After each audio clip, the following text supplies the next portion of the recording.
नमस्कार। आज हम बात करेंगे कि मूल अधिकारों के बारे में जो पिछली चर्चा थी उसको आगे बढ़ाते हुए कि मूल अधिकारों की विशेषता क्या है और क्या मूल अधिकार असीमित हैं या उन पर कुछ नियंत्रण लगाया जा सकता है।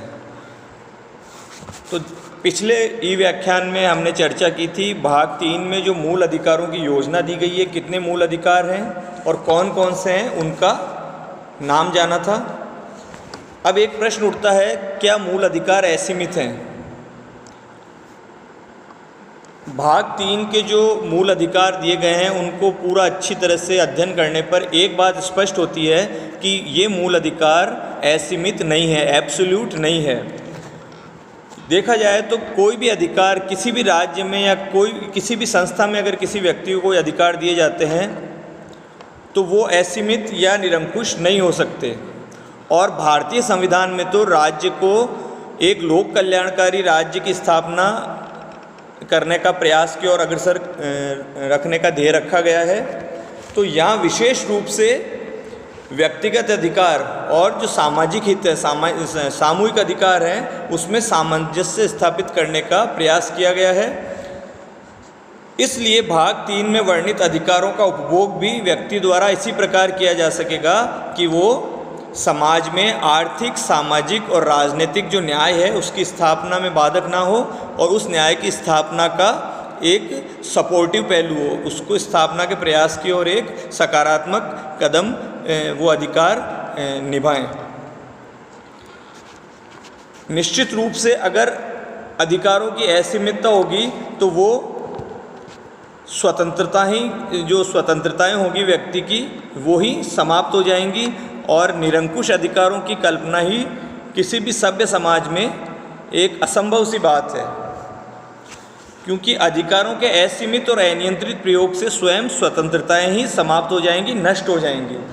इसलिए हमारे संविधान में जहाँ एक और नागरिकों के मौलिक अधिकारों का उपबंध किया गया है, उन्हें मौलिक अधिकार प्रदान किए गए हैं, वहीं दूसरी ओर संविधान में ही सामाजिक हित, स्वास्थ्य और सदाचार के बेसिस पर के आधार पर राज्य द्वारा उन अधिकारों पर युक्तियुक्त प्रतिबंध लगाने का प्रावधान भी किया गया है।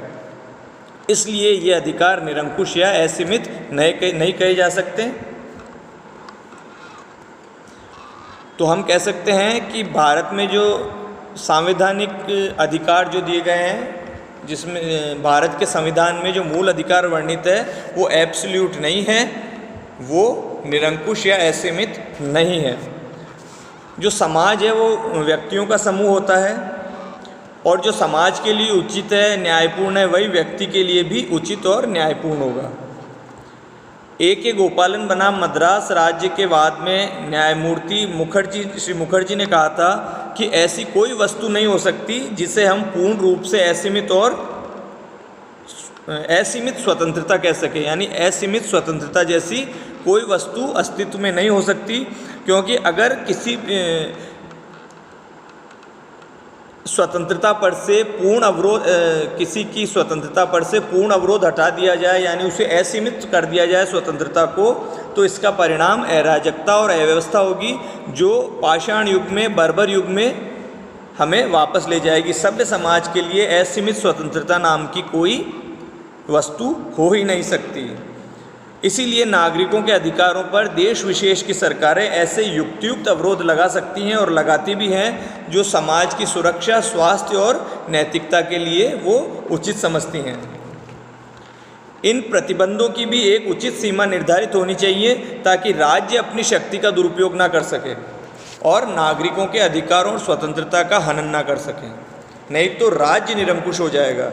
इसलिए अनुच्छेद 19 में जहाँ एक और स्वतंत्रताएं प्रदान की गई है, वही अनुच्छेद 19 के उपखंड 2 से 6 तक में उन आधारों का वर्णन किया गया है जिनके आधार पर उन स्वतंत्रताओं पर युक्तियुक्त प्रतिबंध राज्य द्वारा लगाया जा सकेगा। अब मौलिक अधिकार हमने जान लिया, वो असीमित नहीं है, ये भी जान लिया। मौलिक अधिकारों की कुछ विशेषताएं हैं, उनके बारे में बात करते हैं। सबसे पहली विशेषता तो है जो भारतीय संविधान में मौलिक अधिकार दिए गए हैं कि मौलिक अधिकार न्यायिक है, ये जस्टिसेबल है। यानी संविधान के भाग 3 में जो मौलिक अधिकार वर्णन किया गया है उनका, उसे भारतीय संविधान का, भारतीय जनता का मैग्ना कार्टा कहा जाता है। क्यों कहा जाता है? क्योंकि उनके द्वारा इनके विरुद्ध अगर कोई अतिक्रमण करता है तो न्यायालय द्वारा उनका उपचार प्राप्त किया जा सकता है। मैग्ना कार्टा इसे कहा गया है, लेकिन ये केवल आदर्श नहीं है, यानी केवल संविधान में लिखित कागजी दस्तावेज नहीं है जो कि वास्तविकता से बहुत दूर हो, ऐसा नहीं है। संविधान में उल्लिखित अधिकार केवल मात्र राजनीतिक घोषणाएं नहीं हैं, अपितु ये न्यायिक हैं। न्यायिक का तात्पर्य है कि नागरिकों के इन अधिकारों का उल्लंघन होने पर अथवा उनका प्रवर्तन करवाने के लिए उन्हें नागरिकों को न्यायालय में जाने का अधिकार है। संवैधानिक उपचार का अधिकार स्वयं एक मौलिक अधिकार है जो अनुच्छेद 32 में वर्णित है।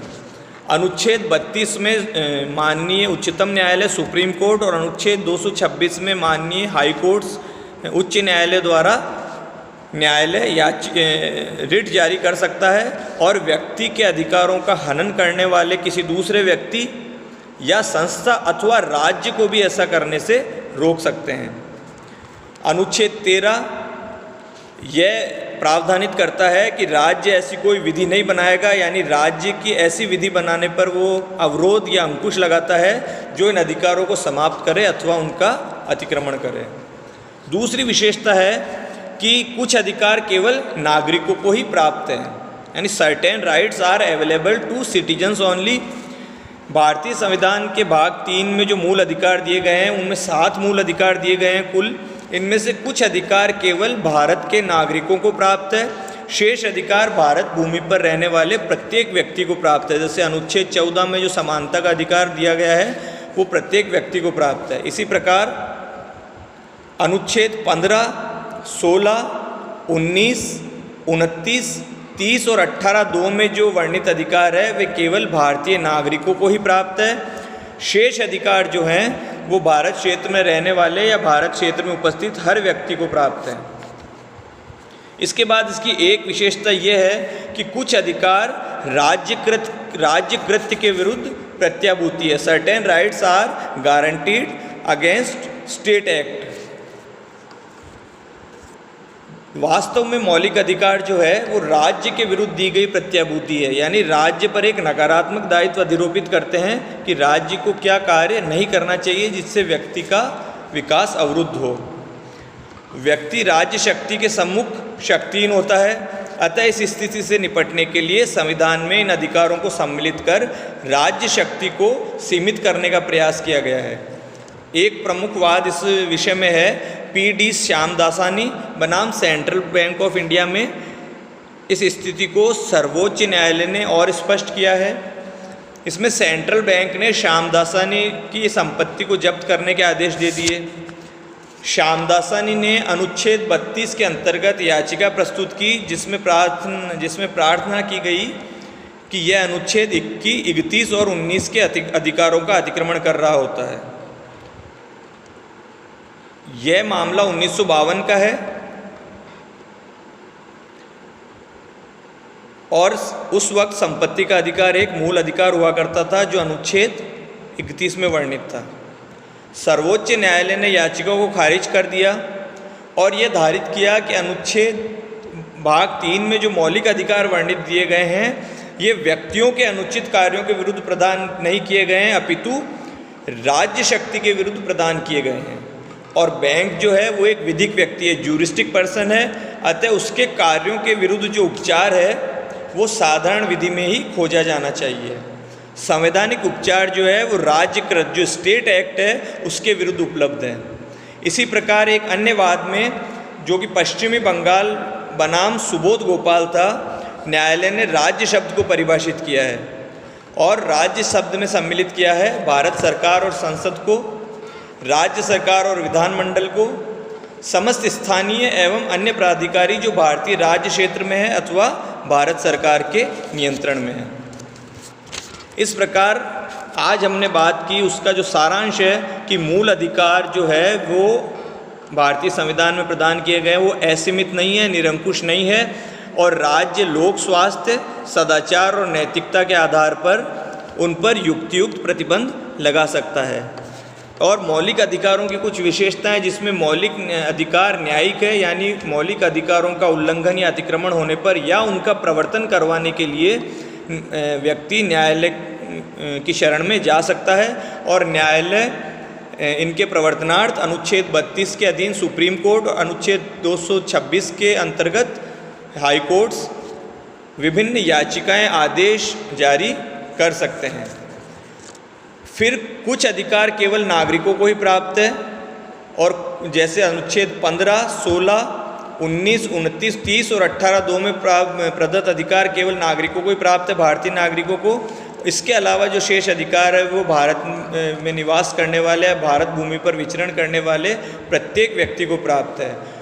कुछ अधिकार राज्य के विरुद्ध प्रत्याभूति है, यानी मौलिक अधिकार जो है वो व्यक्ति के विरुद्ध प्राप्त नहीं है, बल्कि राज्य के विरुद्ध प्राप्त है, राज्य के कृत्य के विरुद्ध प्राप्त है, और राज्य पर एक नकारात्मक दायित्व अधिरोपित करते हैं कि राज्य को ऐसा क्या नहीं करना चाहिए कि वो व्यक्ति के विकास के लिए उसकी स्वतंत्रता के विपरीत हो।